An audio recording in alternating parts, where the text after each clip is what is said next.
Welcome back, everyone. In this video, we're going to look at what is perhaps the easiest example of a collision. This is the easiest example of a collision because we have no friction, we have two bodies, one of which is at rest, and we're going to call it mass B. One of them is actually moving, we're going to call it mass A. And after the collision, mass A moves back with some speed, BFA, and mass B moves to the right with some speed, BFB. In this particular problem, we're going to try to find the initial speed of A if we knew the speeds of A and B after the collision. And we can also find the change in kinetic energy. Just like every other physics problem, we ask ourselves, what type of problem are we dealing with? Since this is a collision, we know that in collisions, momentum is conserved. And this is definitely the most important concept for collisions, that what is conserved is the momentum and not the kinetic energy. So momentum is a vector, so it requires that we have one equation for the x, one equation for the y. Thankfully, everything in the y in terms of momentum is just zero, so we only need one equation that's really helpful here, since we're only in one dimension. It'll be on the x. So just like the conservation of energy problems, conservation of momentum is an accounting problem. First, we write down the initial total momentum. The momentum of A was just ma times the speed, VIA. And the momentum should be a positive x component since it's moving to the right. The initial momentum in the x of B was 0 since it was standing still. Then for the final momentum in total, A is going to have a negative x component for the momentum, and B will have a positive since it's moving to the right.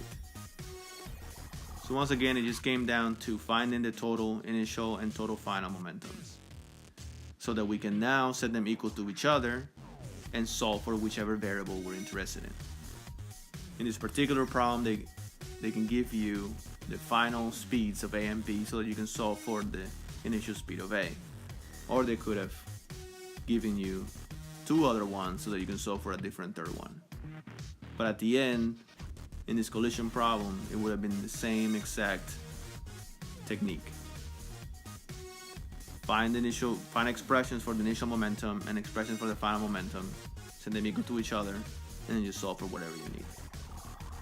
If we wanted to solve for the speed initial of A, then we will get the expression shown here. And then you plug in whichever numerical values you're given and get your answer. The other important concept for collisions is to know that the kinetic energy is not always conserved. In some special examples called elastic collisions it is, but it's usually not. And the concept is that when the two bodies hit each other, they might break some potential bonds between their bodies to create mayhem, and some of the kinetic energy will go there, just like if a car hits a wall. And then to find the change in kinetic energy, all you have to do is just find expressions for the initial and final. In this case, for initial, only A is moving, so we'll only have some expression for the A. And then final, they're both moving, so we'll have to have both. And the kinetic energy is always positive, it doesn't matter in which direction they're going. So here you would just plug in whichever numerical values you have and find the total change in kinetic energy. Alright, so to summarize, remember, always draw your problem. Draw what happens in the beginning. Draw what happens in the end. Help yourself. In this particular problem, they wanted you to find the initial speed of A and the change in kinetic energy, and then you recognize it is a conservation of momentum problem.